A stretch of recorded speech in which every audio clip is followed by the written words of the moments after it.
everyone, my name is Caitlin Wood, and today I will be evaluating the course ISTC 731, Theory and Practice for Integrating Digital Resources into Learning and Teaching. This course is offered within the Instructional Technology Master's Program offered by Towson University. This course is completely online with a time period of 7 weeks.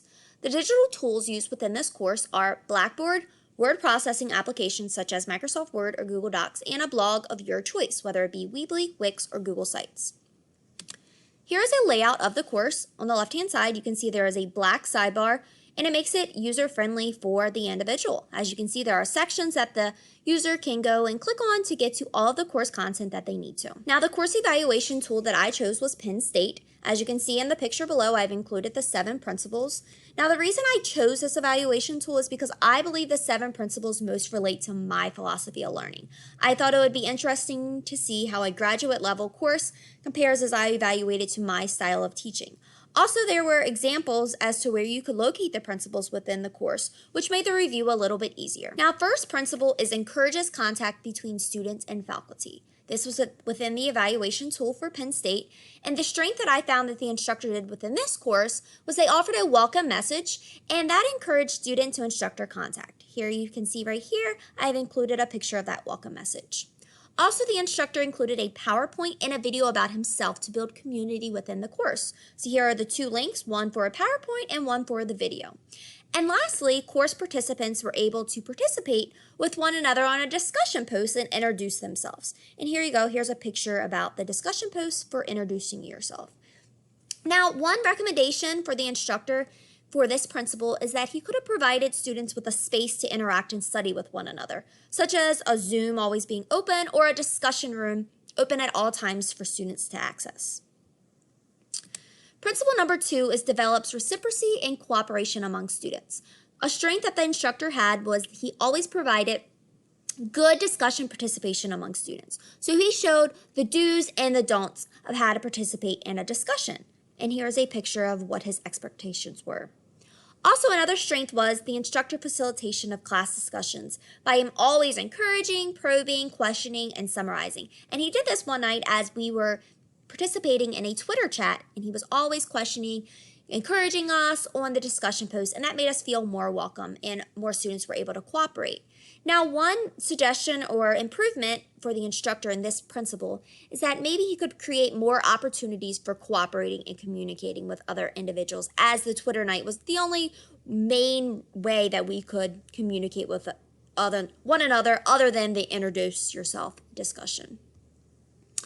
Principle number 3 is encourages active learning. And the instructor did a really nice job of providing examples of student work where they think, talk, or write about their learning, as he gave it a sample website or blog for us to consider when we were creating our own. Also, he did engagement in collaborative learning activities, as we have, as I said, the introduce yourself, where you could get to know one another. So it's called a discussion board.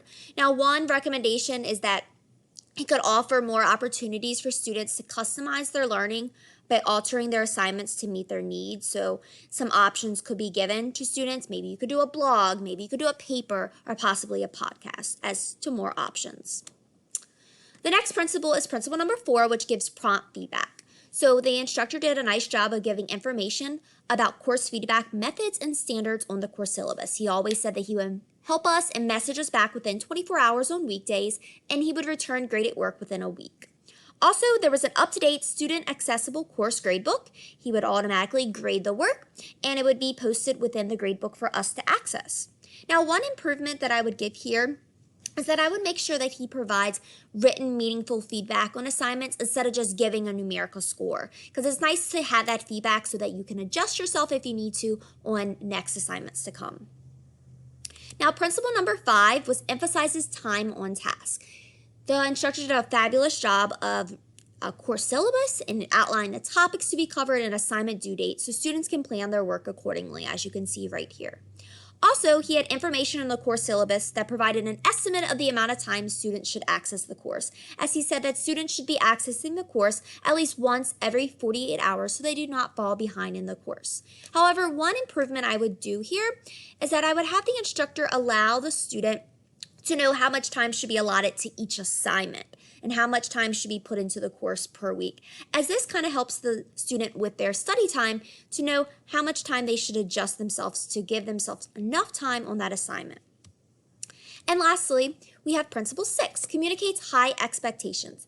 Now this, as I said, the instructor did an explanation of course learning goals and how assignments are designed to help students achieve these goals. So within each module, he has the learning objectives, which are very helpful, and he will sometimes give the ISTEC standards.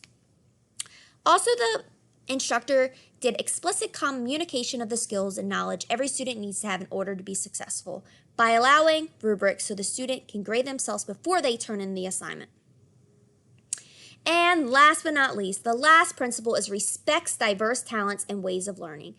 The instructor had a policy for accommodations that is stated on the course syllabus if you need accommodations, just to make sure that you contact the disability support services. And lastly, he provided supplemental online materials to students who lack prerequisite knowledge or who would benefit from having content presented in an alternate manner. There were videos here or readings of your choice. I hope you enjoyed this video today,